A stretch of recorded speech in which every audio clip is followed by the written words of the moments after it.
Madagascar.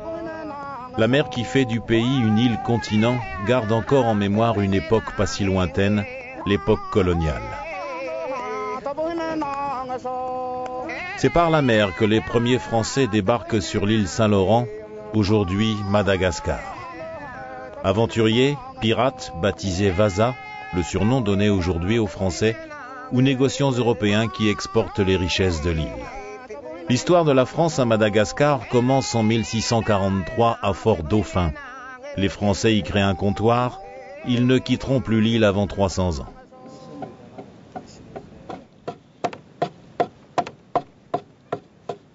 La France est encore présente aujourd'hui, parfois même perdue dans les traditions.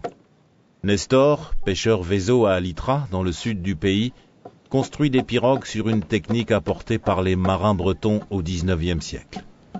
À sa manière, Nestor fait partie de ces passeurs de l'histoire. Roussel, un ami de Nestor, a quitté la côte pour la ville. À peine la trentaine, il a rejoint la capitale pour suivre des études de droit international. Partagé entre ses origines malgaches et françaises, de mère Vezo et de père français, Roussel a décidé de se lancer dans une véritable investigation à la recherche de ses racines.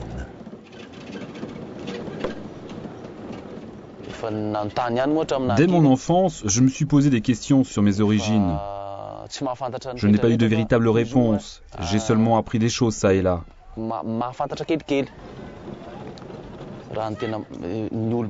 Vous savez, à Madagascar, on a coutume de dire que l'homme n'est vraiment homme que s'il connaît ses grands-parents ou arrière-grands-parents, ses ascendants.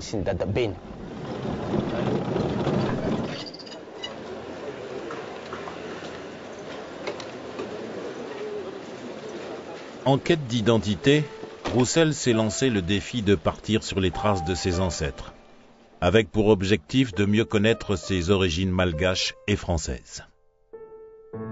Métissage, migration, alliance des cultures, située en Afrique et Asie, Madagascar a toujours été un lieu de passage, une terre d'accueil. Occupante, partenaire, la France s'est invitée à maintes reprises dans son histoire. Son passage a marqué et marque encore les esprits. Et des questions restent sans réponse. La maman chérie, comme les Malgaches l'ont longtemps surnommée, a-t-elle oui ou non laissé des traces indélébiles sur l'île Rouge? Le pacte qu'elle avait conclu avec elle est-il perdu à jamais ou au contraire inscrit profondément dans ses racines? Autant d'interrogations que se pose Roussel, comme de nombreux Malgaches, métis ou non, abandonnés entre deux mondes, deux cultures, deux vies différentes, avec une évidence: Madagascar reste avant tout une véritable mosaïque culturelle et ethnique qui en fait sa richesse, son identité.